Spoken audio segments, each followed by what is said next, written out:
চিরকুটটা পিহু বইয়ের ভাঁজে রেখে হেসে বেরিয়ে এলো। সে এতদিন ভেবেছে পিহু রুমে আসে সেটা হয়তো সাদি বোঝে না, কিন্তু আজ সাদির চিরকুট দেখে পিহু বুঝল সাদি বুঝে গেছে। পিহু একটু লজ্জাও পেল। সেও ভেবেছিল তো সাদি মনে করে তার রুমে আতিয়া বেগম যায়। পিহুর কেন জানি লজ্জা লাগলো, নুয়ে যেতে ইচ্ছা করলো। পিহুর ভাবনার মাঝেই আতিয়া বেগমের গলা শোনা গেল। পিহু তাড়াহুড়ো করে দরজা লাগিয়ে নিজের ঘরে ঢুকে গেল। তারপর প্রায় মিনিট বিশেক পর লম্বা শাওয়ার নিয়ে চুল মুছতে মুছতে বের হলো পিহু। পরনে সাদা রঙের থ্রি পিস ফর্সা শরীরের সাথে বেশ মানিয়েছে। পিহু চুল মুছে মুছে নিচে খেতে চলে আসলো।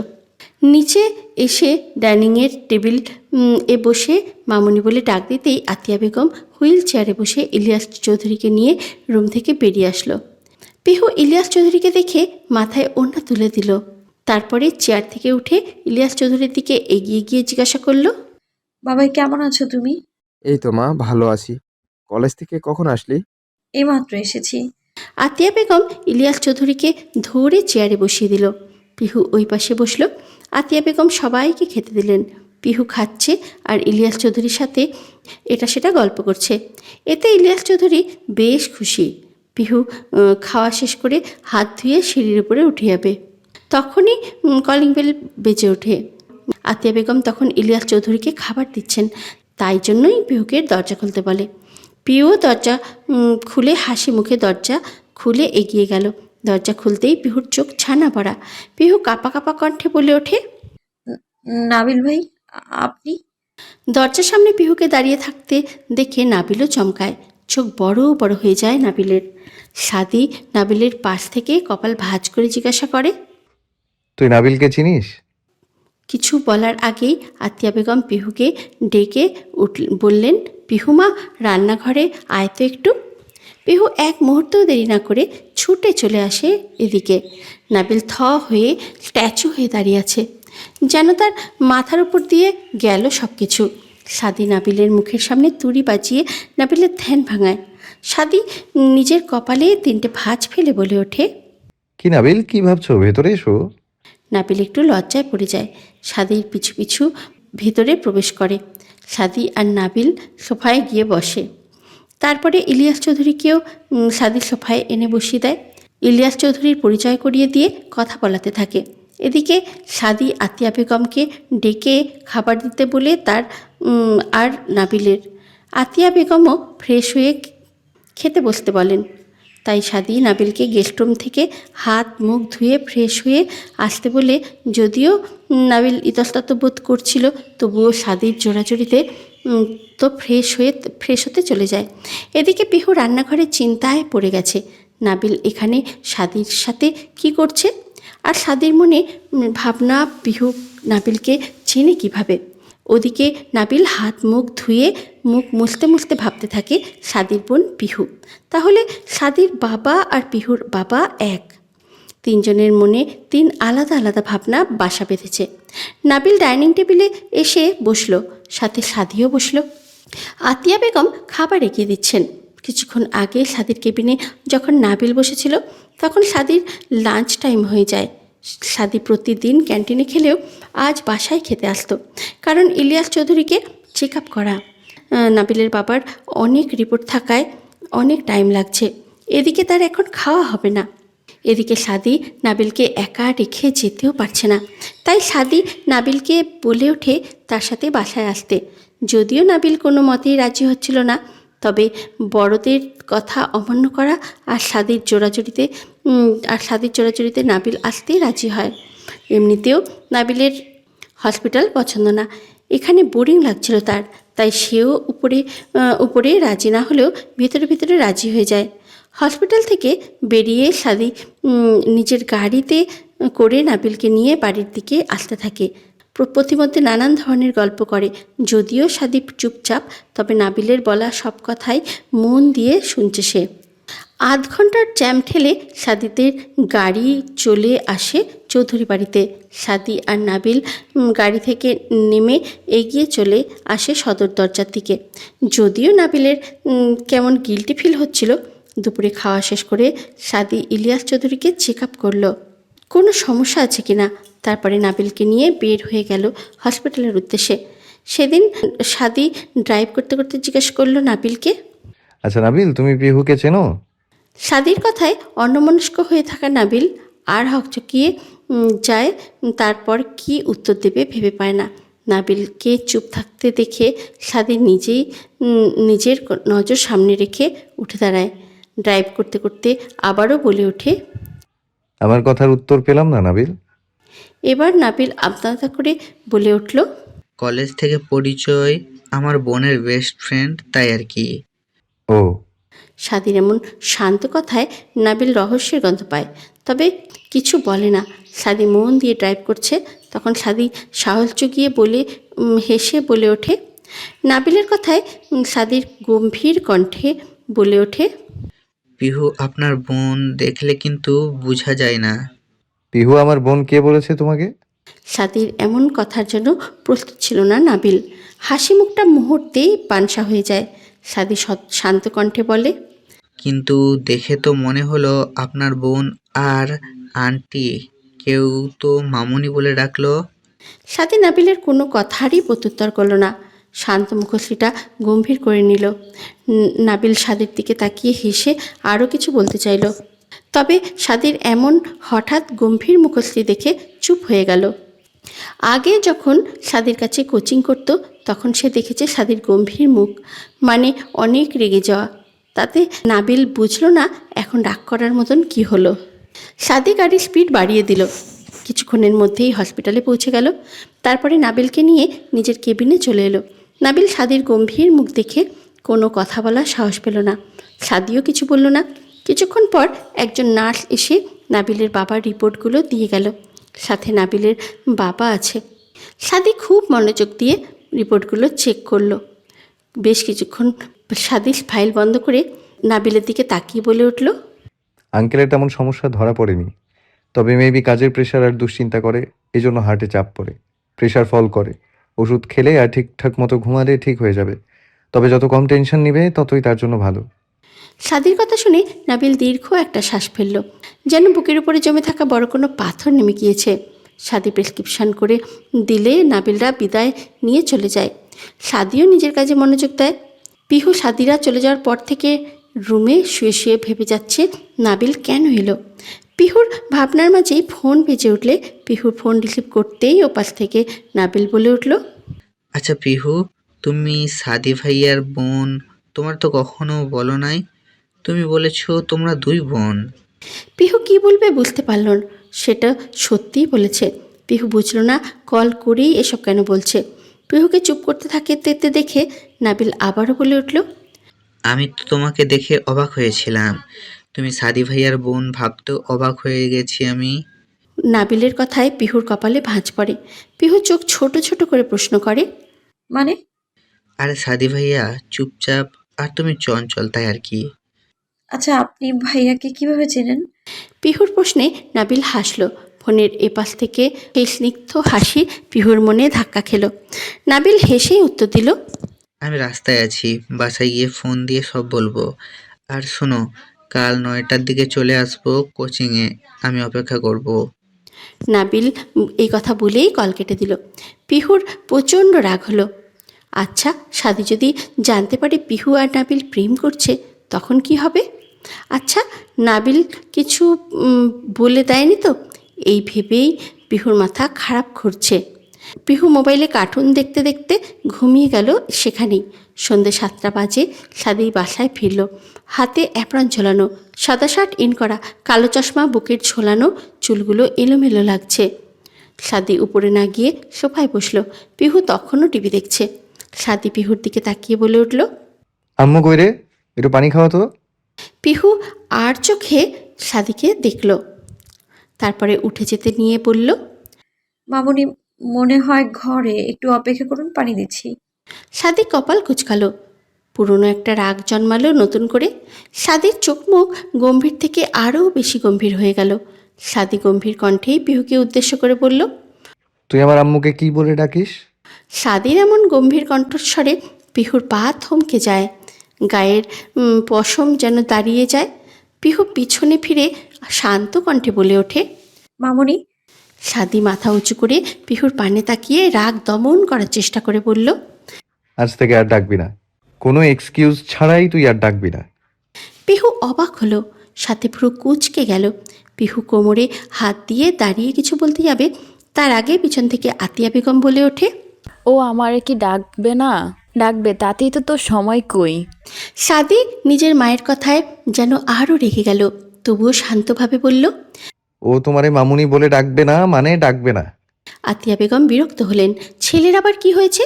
আতিয়া বেগম কিছু বলতে যাবেন, তার আগেই পিহু মিনমিনিয়ে বলে উঠল, আমি 100 বার ডাকবো, আপনার কি? কথাটা পিহু আসতে বললেও সাদি স্পষ্ট শুনতে পেল। মুহূর্তেই চোখে মুখে আবার রাগের দেখা দিল। সাদি পিহুর দিকে রাগে দৃষ্টি নিক্ষেপ করে রাগী কণ্ঠে বলে ওঠে, কি বললি তুই? আরেকবার বল। সাদির হুঙ্কারে পিহু সহ আতিয়া বেগমও কেঁপে উঠল। আতিয়া বেগম সাদিকে শান্ত করতে এগিয়ে এসে শান্ত কণ্ঠে শুধালো, কি হয়েছে বাবু ওর? আমাকে মামুনি ডাকলে কি সমস্যা? সাদি আতিয়া বেগমের থেকে সরে গিয়ে কাটকাট কণ্ঠে বলল, কেন ডাকবে তোমারে মামুনি? অন্য কোনো ওয়ার্ড নাই? পিহু আবারও বিড়বিড় করে বলে উঠল। এত বড় দামড়া পোলারে বাবু ডাকছে, ছ্যা। সাদি শুনল, কিন্তু বলতে গিয়েও বলল না, কারণ জানে পিহু এখন মার খেতে পারে তার হাতে। আতিয়া বেগম এতক্ষণে বুঝে গেছেন ঘটনা খুব গভীর, তাই আতিয়া বেগম শান্ত কণ্ঠে বলে উঠল, আমি তো ওর মা, তাই না? আমাকে মামুনি বলেই ডাকবে।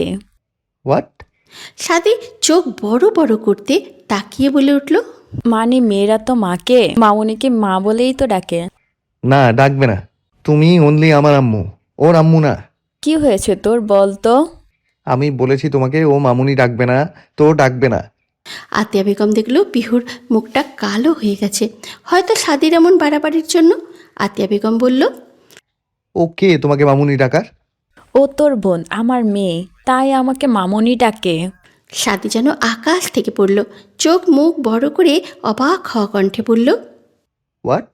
তোর বোন তো। আম্মু তুমি কি পাগল হয়েছো? সে আমার ছোট চাচ্চুর মেয়ে, নট মাই সিস, ওকে? সে একই, তোর বোন হয়। এই বারবার বোন বোন করো কেন?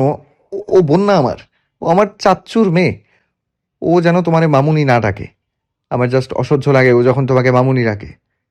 আতিয়া বেগম কিছু বলতে যাবে, তার আগেই পিছন থেকে পিহু নিজের ভারাক্রান্ত হৃদয় নিয়ে বলে উঠল, থাক চাচি, আমাকে নিয়ে আর কিছু বলতে হবে না। আমি আর তোমারে মামুনি বলে ডাকবো না। আসলে আমারই ভুল, যার মা নেই তার অন্যের আম্মুকে মা মনে করা উচিত নয়। আমি আর ডাকবো না সাদি ভাইয়া আপনার আম্মুকে মামুনি। আপনার আর অসহ্য লাগবে না। কথাগুলো বলেই পিহু ভারাক্রান্ত হৃদয় আর অশ্রু ভেজা চোখ নিয়ে সিঁড়ি বেয়ে উপরে চলে এলো। তারপরে নিজের রুমে এসে দরজা লাগিয়ে দিয়ে দরজাতে ঠেস দিয়ে বসে হাঁটুতে মুখ বুজে কেঁদে উঠল। তার খুব কষ্ট হচ্ছে আজ। নিজের বাবা মাকে মনে পড়ছে খুব। চোখ বেয়ে গড়িয়ে পড়ছে ধারাহীন নোনা জল। পিহু হাঁটিতে মুখ গুজেই আওড়ালো, আম্মু জানো, এতদিন তোমার অভাব আমি বুঝিনি। আসলেই আমি এতিম আম্মু। আমার কেউ নেই, আপুও নেই। আর সাদি ভাইয়াও মামুনিকে ডাক মতে নিষেধ করে দিয়েছে। কাল থেকে হয়তো বাবাইকেও বাবাই বলে ডাকা হবে না আর। আমাকে একা রেখে কেন চলে গেলে আম্মু তোমরা? পিহুর এমন কথা বলে চলে যাওয়া দেখে সাদি স্তব্ধ। আতিয়া বেগম সাদির উপরে প্রচণ্ড রেগে বলে ওঠে, নে, খুশি তো তুই মেয়েটাকে কাঁদিয়ে ছাড়লি? কাঁদিয়েছিস, খুব ভালো করেছিস। তোর থেকে এটা আশা করি নাই। খুব নিষ্ঠুর হয়ে গেছিস তুই।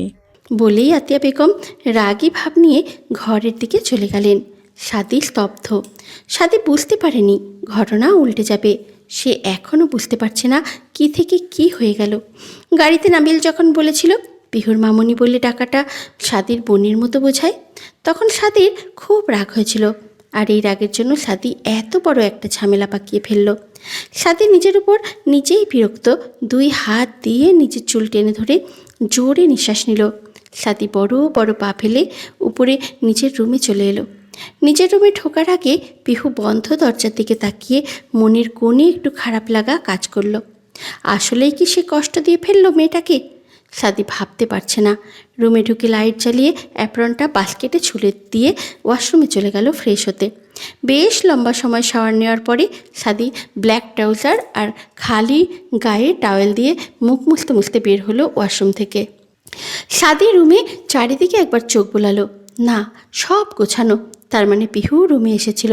সে ইচ্ছে করেই সব কিছু অগোছালো করে রেখে দেয় পিহুর জন্য। সাদি জানালার পর্দা টেনে নিয়ে লাইট অফ করে বিছানায় ক্লান্ত শরীর এলিয়ে দিল। মন বলছে পিহুর কাছে যেতে, মেয়েটা কী করছে জানতে। তবে ইগো বাধা দিচ্ছে। সাদি হাত চোখের উপরে দিয়ে চোখ বুঝল। আপাতত মস্তিষ্ক ঠান্ডা করা প্রয়োজন, যার জন্য ঘুম প্রয়োজন। সাদি পাশ ফিরে শুয়ে রইল নীরবে। পিহু হাঁটু থেকে মুখ তুলে এগিয়ে চলল ব্যালকনির দিকে। ব্যালকনিতে গিয়ে কর্নারে থাকা দোলনায় বসে পড়ল, মাথা এলিয়ে দিল দোলনায়। তারপরে আকাশের দিকে তাকিয়ে কষ্টে ভরা হৃদয় নিয়ে ধীরে ধীরে গেয়ে উঠল। বুকের ভেতর ফুটছে যেন মাছের কাঙ্কর লাল, এত নরম শাড়ি সুতো বুনছে যেন সেই লালের কঙ্কাল। বিপদ বড় কথার উপর, কেবল কথা, সিলিং ছুঁতে চাই। নিজের মুখের আয়না আদর লাগছে অসহায়। দূর আকাশে কালো মেঘ জমেছে। চারিদিকে পরিবেশ ঠান্ডা। ক্ষণে ক্ষণে বিদ্যুৎ চমকাচ্ছে। ঝরছে মুষলধারে বৃষ্টি। সেই ভোর রাত থেকেই হুট করে বৃষ্টি শুরু, কোনো আগমন বার্তা ছাড়াই। ঘড়ির সময় অনুযায়ী এখন সকাল 9টা।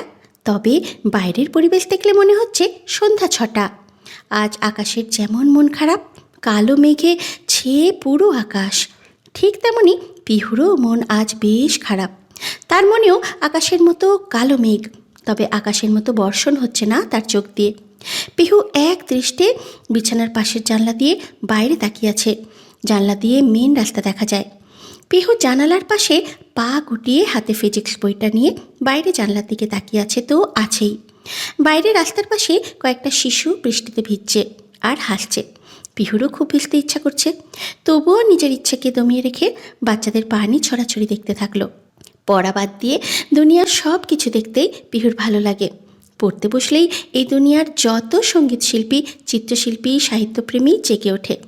পিহু বোঝে না এই পড়াশোনা কে আবিষ্কার করেছিল। নির্ঘাত সে বেঁচে নেই, নয়তো পিহু নিজ দায়িত্বে তাকে খুন করে বুড়িগঙ্গা নদীর পচা পানিতে ফেলে দিত। তার উপরে পিহু আবার কোন আক্কেলে সায়েন্স নিয়ে পড়তে গেল। বিয়ে করবে, সংসার করবে, কয়েকশো বাচ্চা কাচ্চা হবে, এইসব পড়াশোনা তার জন্য না।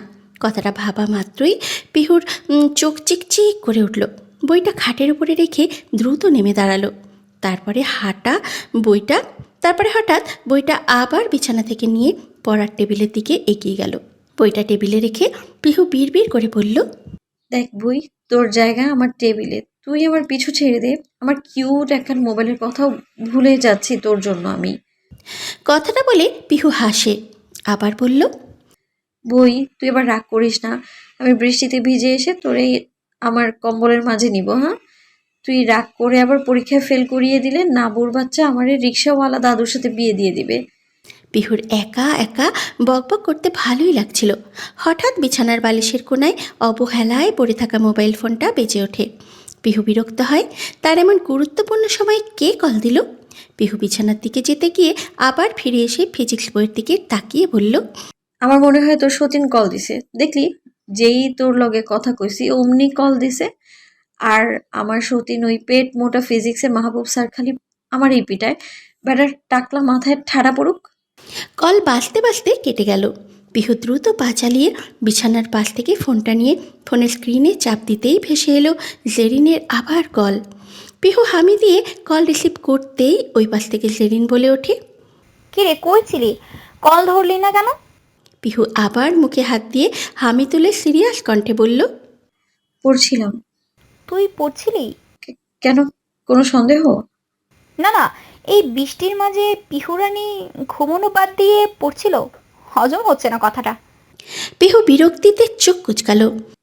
কি জন্য ফোন করেছিস? আরে আজ স্যার পড়াবে না। কোন স্যার? আরে মাহবুব স্যার। কথাটা শুনতে পিহুর মনে শান্তির স্রোত বয়ে গেল। তবে পিহু প্রকাশ না করে পুনরায় জিজ্ঞাসা করল, কেন? জেরিন একটু মন খারাপের সুরে বলে উঠল, আর বলিস না, স্যারের বাবা অসুস্থ, গ্রামে যাচ্ছে তারা। কি বলি সত্যি? রে। তাহলে তো পরীক্ষাও নিবে না। না তো, কেন বলতো? আসলে পিহু কিছু বলার আগেই জোরে বিকট আওয়াজে একটা বাজ পড়ে। পিহু ছিটকে মোবাইল ফেলে দিয়ে বিছানায় শুয়ে বালিশে মুখ চেপে ধরে। বিশাল ভয় পায় সে। বৃষ্টি ভালোই লাগে, তবে আকাশ টাকা বাজ পড়া, বিদ্যুৎ চমকানো তার কাছে ভীতিকর। খুবই ভয় পায় সে।